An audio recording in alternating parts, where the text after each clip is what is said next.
Почитувани гледачи, добро утро. Утринава ќе разговарам со еден мој колега, Павле Беловски, добро утро, председател на самостојниот синдикат на новинари и медиумски работници. Значи ќе разговараме, можеби ретко, можеби прв пат за нас, новинарите, за нашите права и обврски. Павле, речи си секојдневно има протести, штрајкови на вработени на специјализанти, пензионери, градежници. И секојаш новинарите, не само што ги следат нивните активности, природно се ставаат на нивна страна во нивните барања за поголеми плати и поголеми права. Но кога еднашка ќе се расправа за состојбата во новинарството, во медиумите? Кога ние ќе се бориме за нашите плати, за нашите стандарди? Можеме ли ние генерално да излеземе на штрајк и од кого би барале поголеми плати, Павле? Отвори горливо прашање, Љубише, но пред се ти благодарам за поканата, присуството. Секогаш е чест, нели, задоволство се разговара за нашите проблеми, Така, ние колегите. за нас, да. И полезно и граѓаните добро да се запознат, нели, често сме во кулуарите платеници, милионери, приврзоци на нечии власти и бизнисмени, така и добиват впечаток јавноста дека ние сме многу богати, но за жал вистината е поинаква. На крајот прашањето ја постави всушност хипотезата на проблемот. Дали ние некогаш можеме и од кого да бараме. И сиве овие години од постоењето на самостојниот синдикат на новинари, нели, кој е родоначалник на решавањето на проблемите, бидејќи и формална и легална сила црпи од Законот за работни односи, е од кого ние да ги бараме покачувањето, односно подобрувањето на условите и платите во целост во нашата професија. Или да се упростечат на некој начин, како што тоа ние сме приватен сектор. Ајде да плата. констатираме каде сме. Ние сме во приватен медиум во моментов кој има собственик. Како и многу други приватни фирми, околу 70.000 во централниот регистар, така и медиумите основаат фирми, нели, за да може да работат во правниот промет. Меѓутоа, една особина на нашата индустрија или една мана на нашата индустрија, тоа е главна, е што нашите работодавци не се здружени. Останатите индустрии и гранки се здружени на ниво на работодавачи.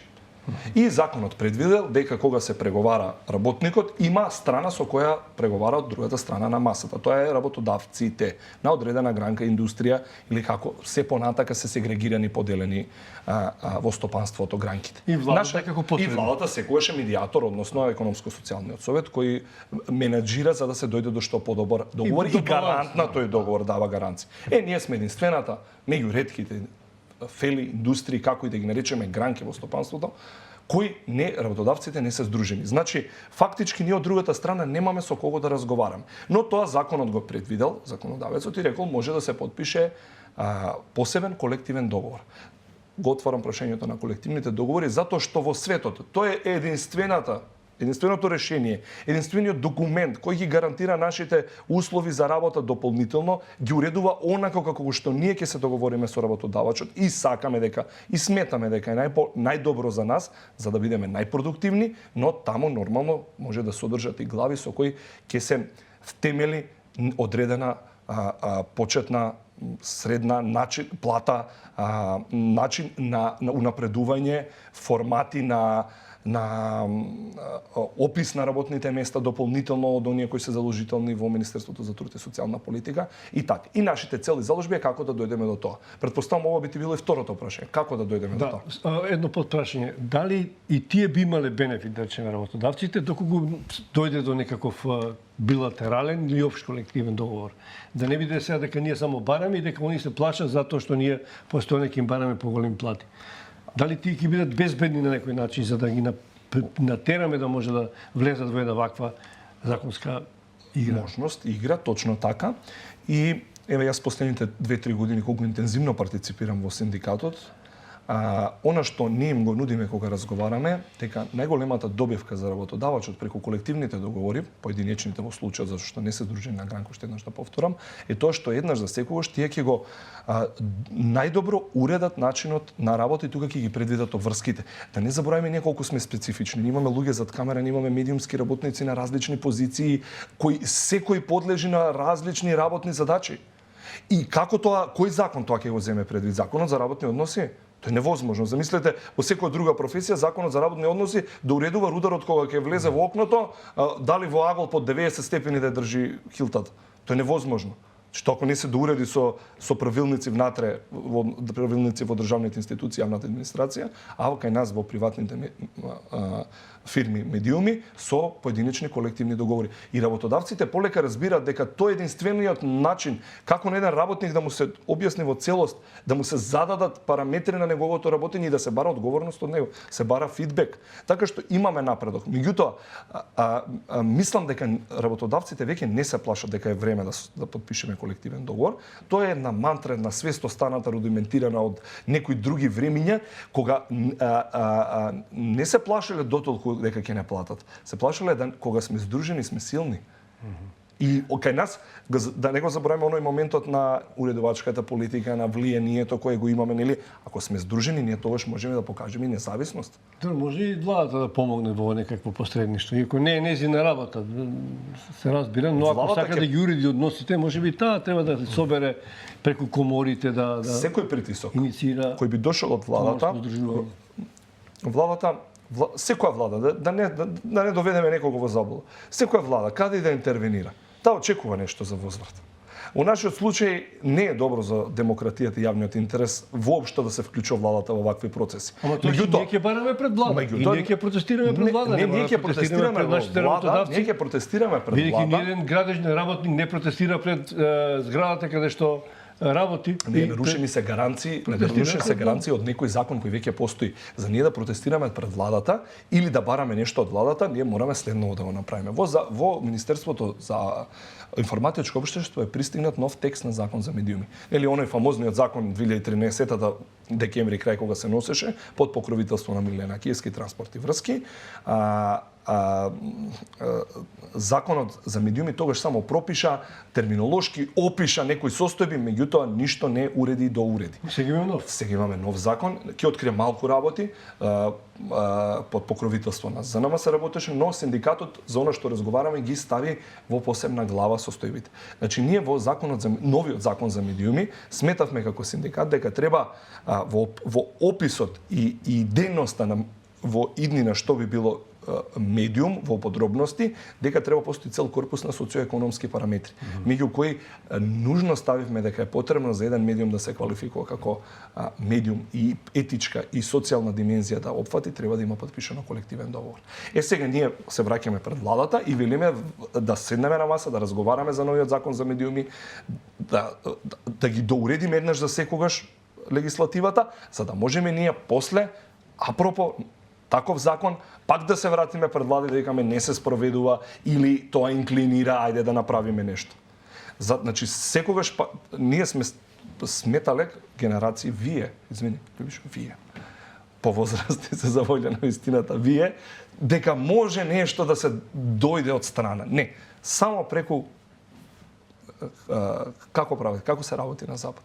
Како пишува, не велиме леле гломазната европска бирократија. Не, свати дека мора да се напише на хартија.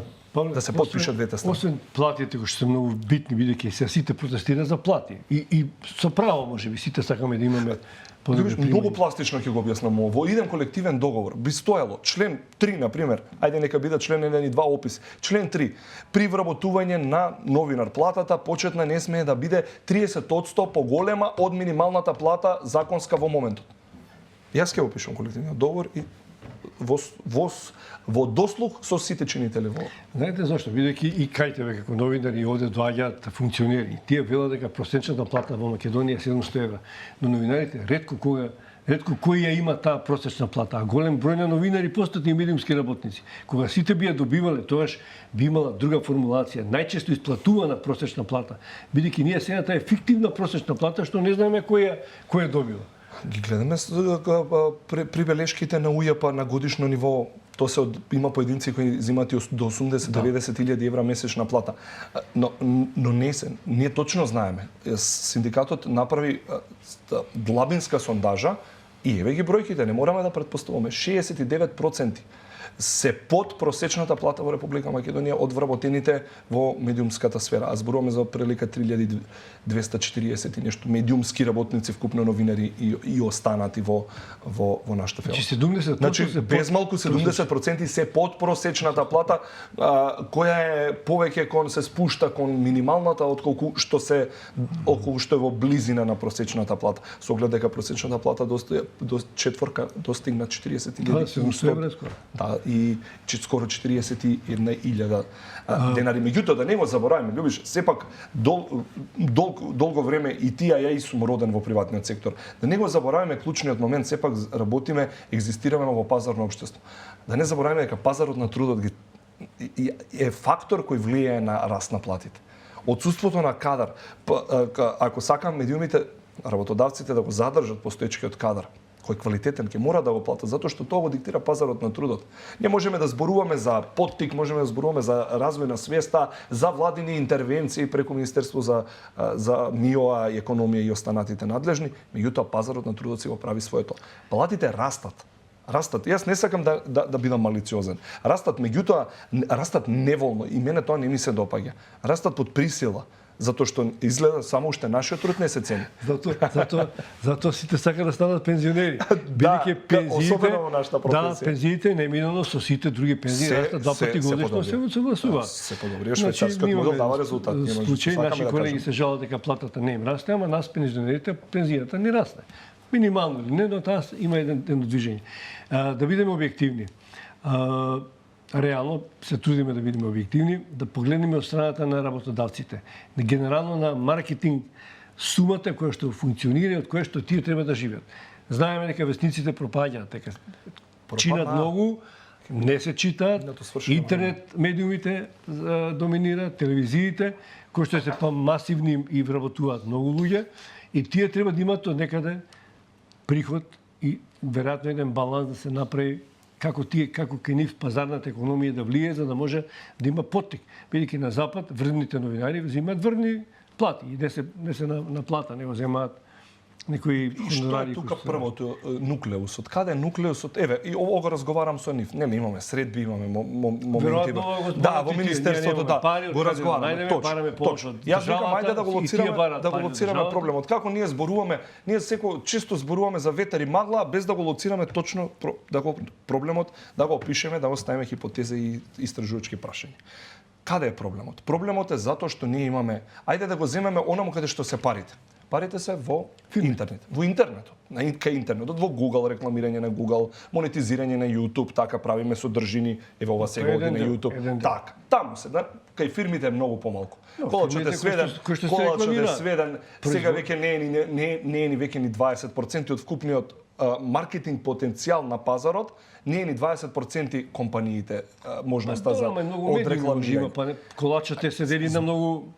Тоа ми беше зборот. Значи, пак ние мораме, ние како фела да направиме заложби, да детерминираме, еве веднаш да не бидам осуден, не регулираме, туку да регистрираме кој е медиум. И тоа е планот во законот за медиуми. За кој новинар е лесно. Еден одреден период, човек, лице, кој собира информација, се труди да дојде до нив, потоа ги обработува и ги процесуира низ таков еден регистриран медиум, тој ќе го викаме и новинар, и ќе биде новинар. И тоа не е комплицирано. Меѓутоа, кој е медиум и што е медиум е малку покомплицирано. Затоа што ние кога ќе кокошката или јајцето, кога ќе направиме... И социјалните мрежи треба да станат медиуми. Они се медиуми, филмот е медиум, Холивуд е медиум, и тоа доста моќен медиум. Меѓутоа, кога ќе го дефинираме медиумот, ќе му дефинираме дејноста, така многу полесно самите работодавци ќе можат да се прикажат пред потенцијалните маркетинг агенции, фирми, Google, на крајот од денот ќе праша Google, кого да ги дадеме рекламите, слободен печат, што е тоа, нели? Ќе мора CV-то, личната карта, даночен број да му се испрати, за да може да се направи плаќање. Меѓутоа, ние сме тука сега на почеток. Да даде владата пари, кому да даде пари? Сепак на крајот од денот националните медиуми се регистрирани, подлежат на регулативи одавно. Така, то строги, мериме стотинки секунди. Законот за медиуми ќе седнеме убаво на маса. И синдикатот и издруженијата се први да се реши ова. Еднаш за секогаш да се затвори ова прашање. Значи, кој регистрира медиум, во кои услови? Еве конкретното нашето барање ќе откријам. Исто во Законот за медиуми, при регистрација на медиум, да има минимум 2 на постојан работен однос, значи на цело работно време. Тоа е нашето барање од работодавците, нормално владата го носи законот на крајот парламентарците. Значи, таму во глава онлайн медиуми убаво ќе пропишеме како се основа медиум, на што подлежи ЗНМ, ќе си го бара етичкиот кодекс како стожер. Кој што се Љубиша, кога ќе еднаш за секогаш кога ќе направиме интернет медиуми стабилни, сериозни, регистрирани и кога гледачот ќе знае, читателот во случај и слушателот, мултимедијални се, ќе знае со кого си има работа, кој е од другата страна, многу е полесно после да се разговара и за рекламирање и за придобивки од владата. Меѓутоа, сега ние имаме најмалку 1300 информативни медиуми, за што да зборуваме? Павле, и телевизија имаме многу. Премногу. Збориме, нема толку радио, знаете како љубише сликата кај регионалните, локалните, национални медиуми, телевизија и радија? 1,3 вработени во просек. Во телевизијата. Да. А тоа се како дуќанчиња, мали? 1,3 вработени во просек. Имаме 68 вработени, а 52-3. Мора да постои некој начин како се финансираат. Иначе тоа е скуп бизнис, како да кажем, не е тоа продаваме семки на. Друго нешто да продолжиме, освен заплатите и статусот, е важен статусот, општествениот статус, за кој што гледаме повторно, еве нека биде преку Фуркан колегата. Каков статус има новинарот во општеството? Ева. Дали сме ние обични работници или не? Дали некој треба да не почитува или не? Дали ние, нашите права треба кој стигне да не тепа, да не апси, да не затвора, дали за нашиот искажан збор треба да одговарам или не? Генерално, да, но дали нешто е сменето во изминативе 10 на 20 години? Љубиша, вие имате кариера колку што јас немам биолошки години. И подобро од мене, можеби ќе се согласите, ќе ме потврдите или ќе ме негирате. Во едни други времиња, вие да споменавте политичар, да речевте Бранко Црвенковски утре ќе ми дојде во интервју, или Лјупчо Ѓорѓиевски од тој период, или Клјусев, вие се валоризиравте во нашата фела и пред јавноста добивавте публицитет како сериозен, етаблиран новинар. Сега е толку видоизменето, ќе ме поправиш ако грешам, нас политичарите треба да не спомнат и напишат на Facebook статус или на пресконференција да не прозваат и навредат, за да можат они да се етаблираат и да кажат дека постојат. Толку се променити работите, но тоа кажува едно нешто, да извлечеме заклучок. Ние сме важни.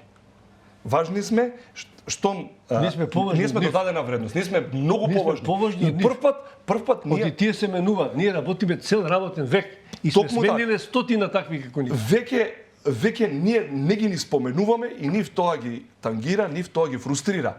Затоа мораат они да не спомнат, уапсат, прозваат, навредат, наклеветат на Facebook, ќе одиме поединечно и по имиња, не зборувам напамет, нели, поднесуваме представки на еднаш неделно од нив, меѓутоа они така се валоризираат. Тоа кажува дека ние сме многу значајни, многу важни и им значи нашата работа. Значи ние после 32 години независно новинарство, слободно новинарство во приватни медиуми, ние сме дошле до некој квалитатив што е и важен и воопшто за демократијата. Не, ние не треба да бидеме апсени, тепани, напаѓани, ние не сме да бидеме навредувани, особено не од полуги од системот, од полугите на власта, од луѓе кои раководат со апаратот и од граѓаните воопшто, затоа што и тоа го затворивме со законско решение, тоа е измените во законот, кривичниот законот, со кој напад врз новинар е напад врз службено лице. Тоа важи за граѓаните, меѓутоа тоа не им дава право на полициските службеници кои они не се колеги службени лица, како ценат во моментот да спроведуваат некој правилник.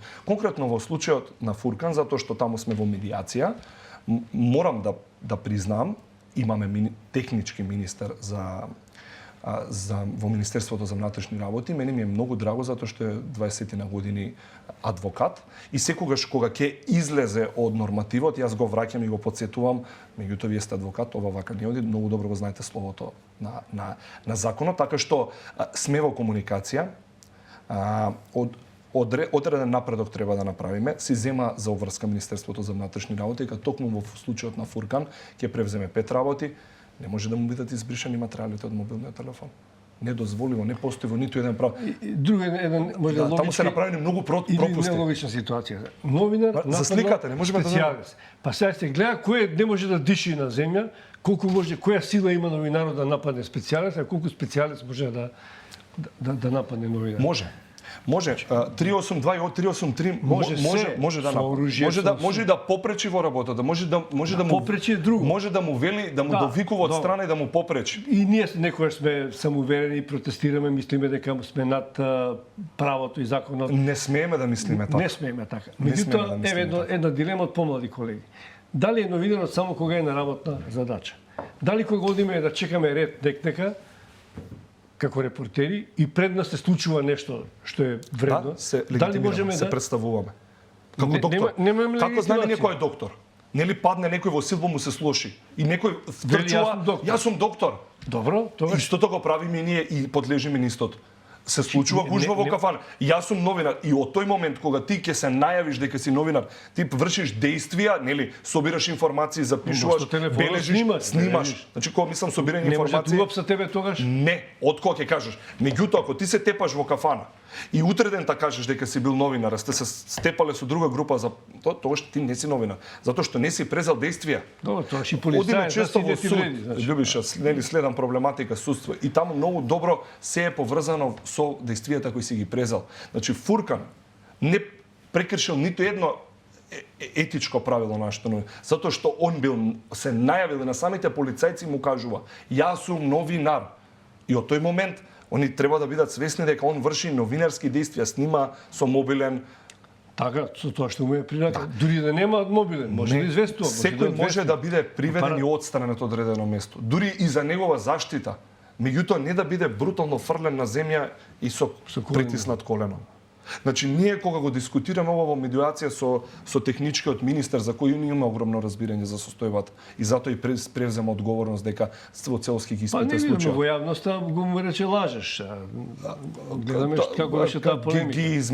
Ги измеша работите. Едно е однесувањето на полицајците, друго е однесувањето на Фуркан. И воопшто не се поврзани. Значи, однесувањето на полицајците е постапувањето по правилник како го отстраниле од местото или го привели однесле во полициска станица. А во однос на лажеше тоа што министерот тврди, меѓутоа сега и он се екскомуницираш. Вели, јас немам ништо повеќе, го дадов предметот на обвинителството и сите забораваме што треба нас да не загрижува. А кој ги избршал тоа снимките? Од неговиот мобилен ги избршале полицајците. Ама министерот знае дека ги избршале. Да, и он презема одговорност дека внатрешна контрола ќе го расчисти тоа и ќе бидат казнети соодветно. И начинот на примената на сила и за тоа зеде обврска. Дека добро ќе се прегледат и снимките како со кој интензитет он е. Нека не заборава дека е адвокат и добро. Да, јас го потсетувам затоа што оваа функција ќе му заврши. Многу во судница ќе се видиме, потсетен. Значи он ќе остане адвокат, ќе мора да брани некој кој го Фуркан тебе или мене утре. И ќе биде попис на работно место. Не сме да биде хомодуплекс. Не сме. Прво не ми се но на што пак ние укажавме како здружение ЗНМ и со синдикат е дека тој случај не смееше да излезе така и така да биде презентиран во јавноста од негова страна со дописи, со Facebook објави, затоа што не е тоа јавен интерес. Прво не знаевме што се случило, а огромна е штетата ако се дискриминира било како се девалвира работата на Фуркан таму, а не се докаже дека некако е инкриминиран. Огромна е штетата како ние ќе поправиме пред. Затоа што министрите се политички личности, па имаат, баш сега со митинзите ги следам, Стефан Даровски има 104.000 сабскрајбери, луѓе кои го следат на Facebook, околу 100.000 се и Димитар Ковачевски и Христијан Мицковски, чии нивната одговорност е огромна, они имаат цел медиум кој има и поголема гледаност и слушаност, можеби од мојот и од твојот медиум на нивните Facebook канали. Меѓутоа, мора нешто да нотираме, ја морам да искористам приликата, Љубише, извинете. Фуркан е во процес. Да не заборавиме. Фуркан е процесуиран до јавното обвинителство. На Фуркан му се заканува казна затвор доколку обвинителството изгради предмет по таа кривична пријава и го достави до суд во обвинителен акт. Случај, Павле? Зошто говориме политички? Значи, ова мислиме дека е заборавено време во времето на режим. Или ние сакавме да е заборавено, Љубише? Значи сега па не е да не добро поаѓаме нашите впечатоци. Ние очекуваме и за политичката сакаме. гарнитура што сака да дојде на власт. Не е добро, бидејќи тоа асоцира никому на не е нивното добро. време кога тие беа на власт. Како да им се враќа истото За време. кого е добра асоциација за насилство, за тие грозни цени Извештаите од грозомор? меѓународните новинарски асоциации. Па сами паѓаме. Ма јас сум најразочаран. Одиме се правиме нешто, до сега зборувавме што треба да направиме, тоа да го прикажеме и ние не враќаат секоја година и Freedom House и Репортери без граници со места Па надолу. ностоп сме тужа, сме ностоп веќе. бевме по судови затоа што заморени сме клевета веќе и така од- натаму 20 изборивме клеветата да не биде кривично дело.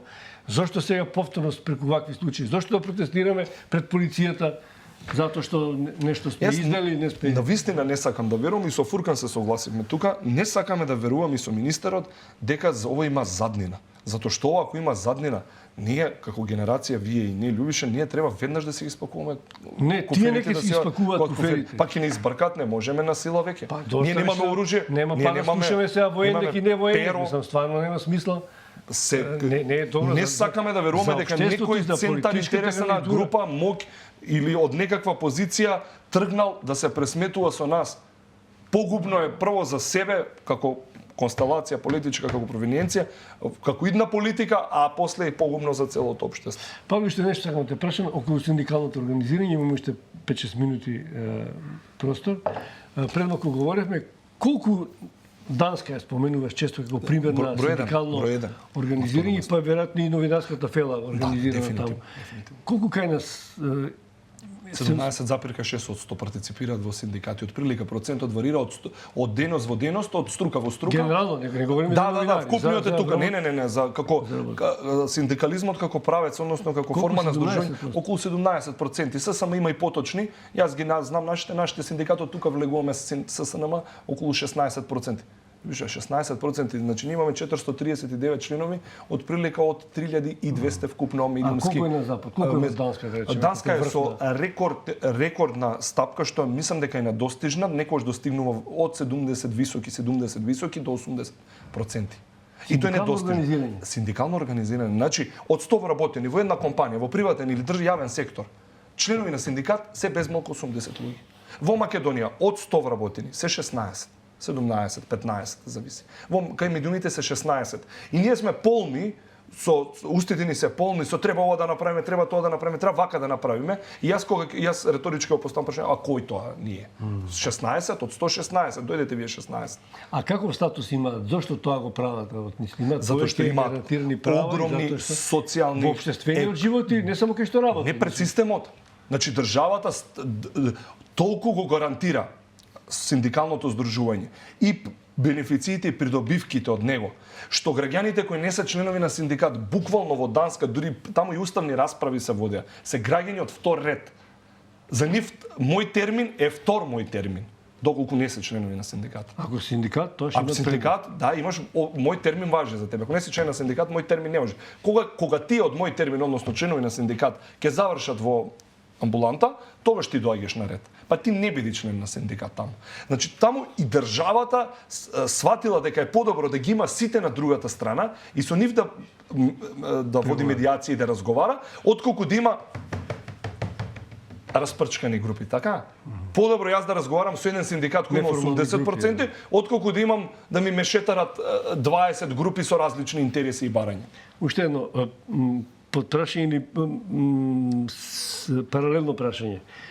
Но се сеќаш, не си толку млад, да знаеш дека кога едни синдикати постоева, не ги задоволува одредени барања на политичката гарнитура на власт, формираше паралелни синдикати.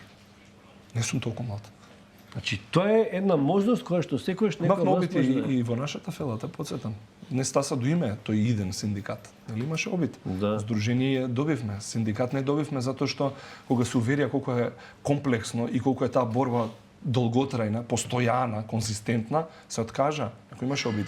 Да, меѓутоа на крајот од денот го имаме тие примери во Србија, Хрватска не функционираат тие состојби. Проба, не се мислам дека тоа време е завршено. Затоа што веќе овие организации се зрели стари. Да не зборам за нам една од постарите организации новинарски на ниво на свет. А синдикатот е толку етаблиран во ИФДЖ во сите проектни активности на светско ниво, така што веќе пробано е таму обид, меѓутоа не може да се направи, зборам да се делегитимираме и да станеме неважички и некој друг да ја превземе улогата и да оди во некоја корист. За тоа сум сигурен дека е завршено. Ова соопсењево не сум сигурен, ама тоа е затворено прашање. Уште нешто не успеавме, можеби беше најтешко бенефицираниот стаж на новинарите кои што работат во информативната програма, кои што заедно со полицијата, армијата се постојано надвор на терен, ден и ноќе, празник, делник. Кога велиме не ми беше јасно. Сега за ова прашање сум доволно млад. И не ми беше јасно, меѓутоа со експерти разговаравме, го отваравме и ние бевме ревности тоа да се затвори еднаш за секогаш, ние дека го заслужуваме, така ценевме и така се уште цениме, претпоставувам. Меѓутоа, кога добро ми ги објаснија работите, всушност има повеќе страни бенефицираниот стаж. Бенефицираниот стаж ние го третираме во Македонија дај што побргу да избегам од работа, старосната да ја намалам и да одам во пензија. Не, бенефицираниот стаж значи нешто друго за кое ние не се откажавме да се бориме. Бидејќи со оглед старосната граница дека нема да ја намалиме да заминуваме како полицијата, тоа е невозможно, затворено прашање. Тенденцијата е таква на светско ниво, Светска банка која ни е модератор нели на економските, социјалните и останатите финансиски политики, нема да ни дозволи. Меѓутоа, ајде вака да гледаме. Бенефицираниот стаж со навршени 50 години да се намали работното време на 4 часа, тоа убава ли бенефиција? Сигурно. Така? Можеме вака да размислуваме. Ајде уште еден пример. Во право си, не мора да значи. Зошто ние само гледаме зошто ти избркаме, Љубиша? Мислам, зошто се разделиме со тебе, нели? Да. Зошто си навршил одредена старосна возраст? Така. Или тоа може да биде со финансиска надокнада. На одработени 12 месеци во пензија во базата за пензија да ни влегува плюс уште 2 месеци како да сме работеле. Нема да заминеме порано. Да, уште еден месец. Уште еден месец. Меѓутоа, еден ден сме го дале своето здравје, така, енергија, целиот наш живот сме го посветиле на општествено одговорна професија, меѓутоа на крајот од денот ние наместо 28.900 денари ќе имаме 31.100. И тие 2.500 денари ќе ни дадат сатисфакција од тој бенефициран. Давам примери, карикирам. Постојат други варијанти, размислуваме. Не сакам да кажам една точна варијанта, ова ќе направиме, многу лесно се фаќаме за ова и се држиме. Павле, значи дали се живее од плата на новинар? Се животари. Се животари. Се животари. Павле Беловски, председател на самостојниот синдикат на новинарите и медиумски работници, тешка задача е пред вас и пред нас сите, но се надевам дека некогаш помладава генерација ќе успее ќе стигне до некој стандард и просек што ќе го заслужува во општеството. Благодарам што беше готово. Ти благодарам, Љубиша. Секој прилика. Продолжуваме понатаму, почитувани гледачи.